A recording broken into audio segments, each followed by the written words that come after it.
Reggie. TTT. Here we are again. Once again. Two men and a stool. 2 men and a stool.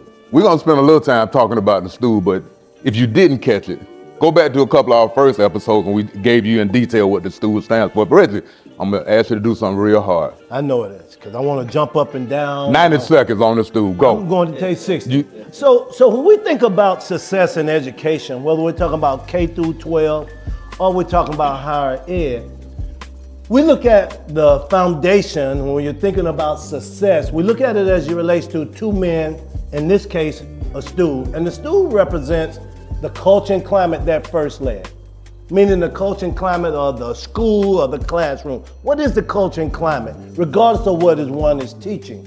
And then the second leg is how do we get parents to create that high-performing educational culture and climate in the home? And then the third leg, I'm excited today because we have someone that can talk more about who's an expert on students. Right. And that third leg, what we're really talking about is how do we get young people turned on to living so they can get turned on to learning. And so thus, 2 men and a stool. And our belief is that the foundation for educational success is based around those 3 legs. And if one of them is missing, then somebody's bound to fall out or not become successful. Thus, 2 men and a stool. Thank you, Reggie. Our guest today is Dr. Donta Truss.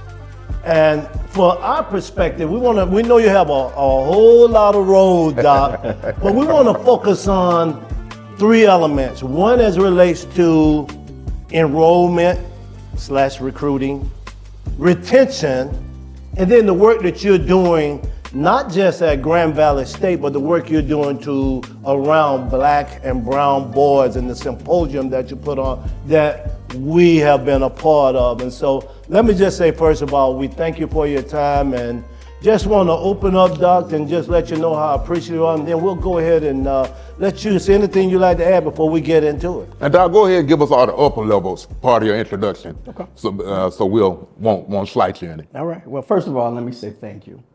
Thank you for this amazing platform, and thank you for the work that both of you are doing. You're welcome. You know, when we get into the work that you've already described, you know, it's important to walk alongside people who are mission driven, who are serious about the effort, who are intentional about the effort. And I see that intentionality in both of you. And so I want to give you some kudos. Thank you. Thank you, Thank you, sir. Thank you. It's hard work. Thank you. Yeah. And many times this work goes unthanked. So I say thank you. Thank you. Keep doing it. Thank you. So I'm Donta Truss. You know, I'm a country boy from Talladega, Alabama. For those of you that don't know, Talladega is right outside of Birmingham. But you know, it's a standalone city that's amazing to me because it's home. Talladega College is there, an amazing historically Black college that has a history of presenting, developing, assisting, guiding some amazing African Americans. The list is long. I could go on and on about persons that have come out of that great institution. I grew up in the backyard of that. I could see the campus during my high school days where I lived. I could literally see the campus. In middle school, if it were not for that campus, I would not have been able to do and learn certain things that institution provided through what I call it was called the National Youth Sports Program. Everywhere I go, I like to talk about that program because they cut the funding on that program. Right. And they need to add that funding back for that program. So I put in a shameless plug for that because programs like that support Black boys and men. Right. Black women, Black young ladies, brown, and helps to be another leg on the stool. When you talk about opportunities, education opportunities, we always hear that education is a great equalizer. I want to stay around the work that the work you've done previously at HBCUs, and now you're at a PWI. You've been at a historically Black college and university, and now you're at a predominantly white institution now. And your work around enrollment and retention. and the strategies and some of the work that you're doing. Can you talk a little bit about, as it relates to that diverse population, what are you doing specifically? Because Tony talked about the kids who are dropping out. What are you all doing that's so significant and impactful for young, because we know how many kids, as Tony talked about, kids dropping out and not making it. You're at the higher end. So what are you all doing differently, if you could share with the audience? Yeah, it is such a wise choice of words that you all have selected and the way you've combined it. And let me tell you what I mean by that. You didn't just say recruitment and stop, right? You said recruitment, but you added retention. You can't ever have a recruitment effort if you don't attach a retention effort. Gotcha. Right? Yeah. However, and I love that piece, but I also go back to, but if you don't get them in, if you don't recruit them to your campus, they can't graduate, right? That's right. So both are super important, but it does start with the recruitment piece, but you can't forget about the retention piece. I say that to say, as I have been in higher ed some 25, 26, 27 years, I'm only, I must have started when I was 10 or something. You had to. I'm a young man, so I had to start out, right? But I have, along the way, learned a lot of important lessons around higher education. And many of those lessons start with never underestimating what a person can do. Never underestimate what a learner can do. And I'm going to get to your point, but I got to start with this. I remember when I started in higher ed at Andrew College, a 2-year community college for the most part, but private Methodist institution. It was a 2-year institution. I started with Educational Talent Search. Educational Talent Search is a federal TRIO program. It's designed to work with low-income, first-generation students. I was a participant in that at Talladega College back when I was in middle school and high school. But my first job in higher ed was coming in as an Educational Talent Search advisor. And so I had a great opportunity to spend time with a ton of low-income, first-generation students, black, white, whatever. Many of them did come from diverse backgrounds, but being low-income and first-generation cuts across racial, race and ethnicity. It could be anybody, right? So I had an opportunity to spend some time in this area in Calhoun County, Georgia. And in Calhoun County, it's a very small area, but it's an amazing area. I had an opportunity to meet some of the smartest persons that came from first-generation backgrounds, humble beginnings, and there were times when people didn't necessarily believe that they were as smart as they were.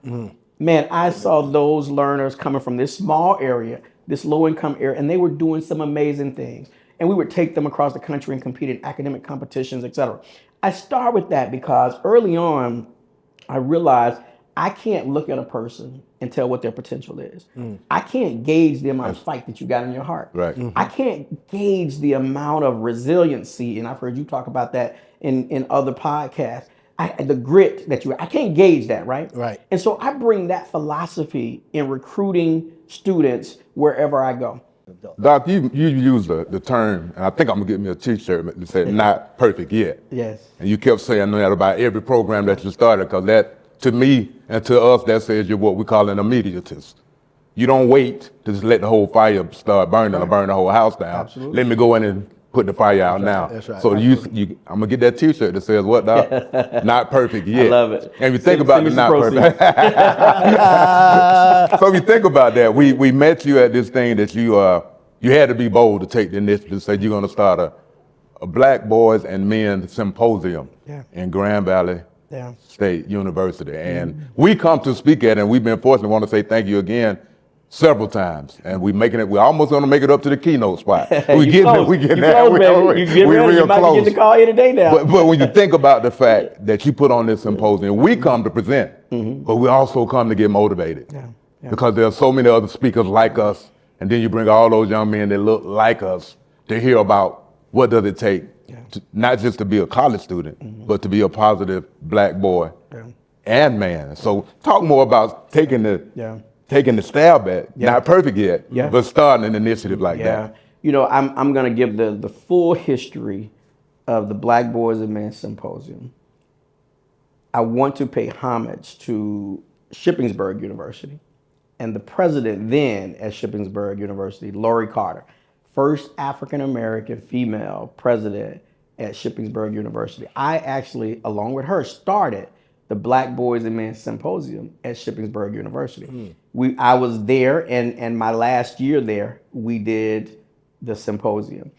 I give homage to her because she was the president. She was the leader. She allowed me to do this work. She inspired it. She has a son that's amazing, and she has had experiences where she wanted to also help Black boys and men. It was personal, and it was personal to me. And so we were at the right place at the right time, and I had a leader that gave me a shot to kick this off. Okay. Because you're in spaces, and without the right blessings, sometimes it doesn't work right. That's right. So I want to pay homage to her for being bold enough to allow me to develop this. So we ran the very first one at Shippensburg University. Huge success, went really well. I then became employed at Grand Valley and brought it with me to Grand Valley. So the first one at Grand Valley was actually the second Black Boys and Men Symposium. Okay. So a little bit of the history. So I want to give pay homage to her, but then I also want to pay homage to my current president, the president at Grand Valley State University, a large, predominantly white institution that was also bold enough to allow me to continue to grow. Bold. Yes, bold, intentional. That's right. To allow me to continue to build out the vision. Right. At Grand Valley, we had the right resources to take this thing to new heights. And we started it at Grand Valley during a time where we were just coming out of a pandemic. Yeah. And so I was able to also convince some other leaders to walk alongside me in that work. And so we started the Black Boys and Men Symposium, one, because we wanted to do something at Grand Valley that really hadn't been done. And that's to have an unapologetic conversation about the success of Black boys. And I say Grand Valley, but really hasn't been done in a lot of spaces across the Doc, I'm country. going to ask you to repeat that statement Yeah, again. an unapologetic conversation about Black boys and men. Well, I don't have to second guess who's listening, who's paying attention. No, we're going to talk about what's going on, because you and I know, the Yes. three of us know, Oh, yeah. and the Stool, Right. understand, because I know what it represents. Right. That the success metrics for Black boys and men have not gone well. That's right. And we can't walk around that elephant in the room. And I catch flack from time to time from even Black people for being vocal about it. But the reality of it is we got to acknowledge this so that we can fix this. And it can be fixed. It's going to take some time. It's going to take some work. Not perfect yet. Not perfect. But man, we can start chipping away at this. We can eat this elephant one bite at a time. So we started an unapologetic conversation about how do we make Black boys, assist Black boys and men with being more successful. And we wanted the faculty and staff members at Grand Valley to be a part of this and to hear it, so that then it becomes a part of the work that they do in the classroom. And then it begins to impact the retention, progression, graduation numbers of Black boys and men at Grand Valley. Well, we started having a conversation, and people started coming from all over the country because they said, man, we don't have these kind of conversations. And the very unique piece about our symposium is we work with those who teach, who preach, who create community programs, who's a college president, who's a high school principal, high school counselors, elementary school teachers, Black, white, green, does not matter. Anyone who wants to do a better job at changing the narrative, at shifting the trajectory of the lives of Black boys and men, that's who we want to work with in that space. You and I both know, and I know some of the work that you all do. When we look at our young Black boys in the first, second, third grade, they're getting sent to the principal's office or to some kind of situation more so than any other population. And it's for stuff that if you were teaching, you were teaching, I was teaching, it'll be, boy, go sit down. That's right. Yeah. No, you good. I understand what you're doing. Yeah. And you'll see it as a strength because you know what? This young guy right here, he's energetic. Right. You got to know what to do with it. You just got to know what to do with it. And he'll lead this whole class. It's by itself. and you can't even leave out the sister girls then. But it's the Black boys we're talking about. Yeah, but there are things that we did and they do that's different. Right. And Like different right. is not bad. Unapologetic. That's right. Unapologetic. Unapologetic Yeah. conversation. We are different. So We're you're saying different. it's okay, let's recognize Black boys, Yes. Black males in this society. Yes. Not to ostracize or put anybody else No. out. That's Just good. one other thing as we start wrapping up. Just great conversation. We could probably go on and on. And we had 30 questions we wanted to ask you. We think we answered them in the conversation, good but just personally for you, Doc. Right. Extra. 5 years from now. Extra. Dr. Donta Truss. Yeah. So I'm gonna make sure that I call a name because I don't want to leave anybody out. I hope this goes far and wide. I want to just mention the name of my current president, Philomena Mantella. You did. Yes. Yeah, I want to make sure that I did. And I also want to do a special shout out to her and her leadership around developing our Reach Higher 2025 plan. It's our strategic plan. Inside of that strategic plan, we talk about educational equity. Educational equity. And that's something that she wanted to make sure was a part of that. And that theme allows us to do this work. When we highlight a theme like that, you can't have that in your strategic plan and you don't do anything. Yeah. That's right. That's right. People will call you on it, right? Yeah. That's right. But she's adamant about bringing that to fruition. So I wanted to say that, and she's amazing and I love her. So Donta Truss, 5 years from now, that's the question? That's the question. Hey, you know what? Hey, headlines. Let me say this. I'm a believer. And so I believe that all things are possible.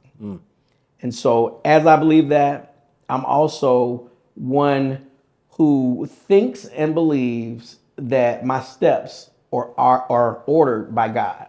So I'm gonna let God answer that question, and I'm gonna try to make sure that I'm aligned well. And when I do that, wherever I am in 5 years, I'm gonna be all right, and I'm gonna be serving the purpose, and I'm gonna be being impactful.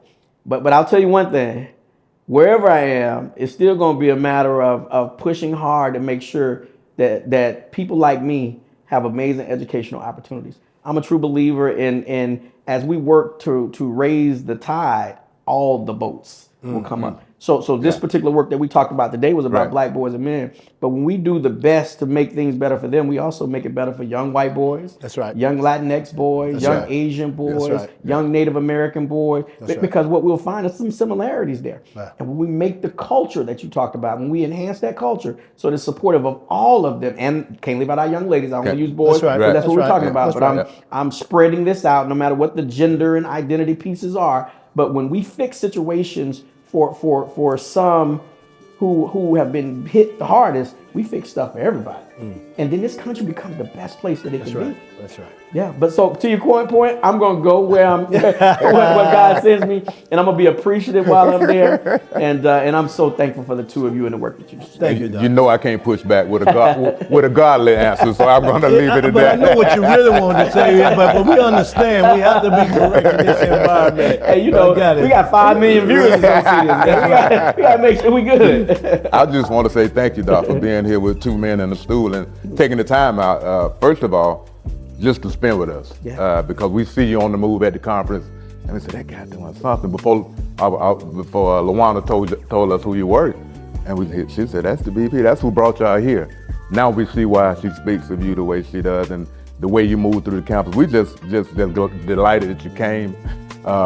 We think about the fact that men like us don't spend this kind of quality time together. That's right. And just to talk about the kind of stuff we talking about, raising and uplifting our kids. And Reggie and I made a conscious decision, and that's the space we're gonna stay in. I love it. Yeah. That's the space we're gonna stay in. So That's important. we thank you for coming, and we're gonna say this to each other publicly a lot. We love you for being here, Thank you.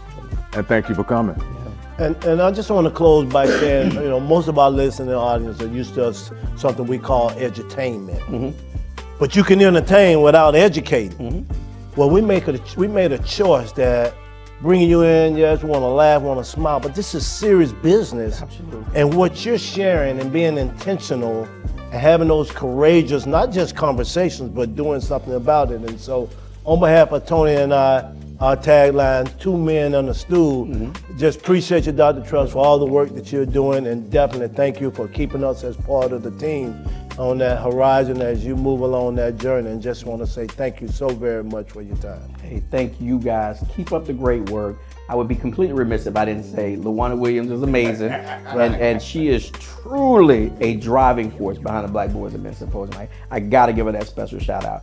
And I don't know when this is gonna air, but she's getting ready to finish up that doctorate, so I'm celebrating her. That's right. We gotta That's celebrate our sisters when they're doing their thing. That's right. But guys, you're doing amazing work, and I appreciate you, and thank you for this platform. And let's do big things together. Awesome. Yeah, this is a Awesome. starting point. So Thank you, Doc. yeah. Appreciate it. Yep.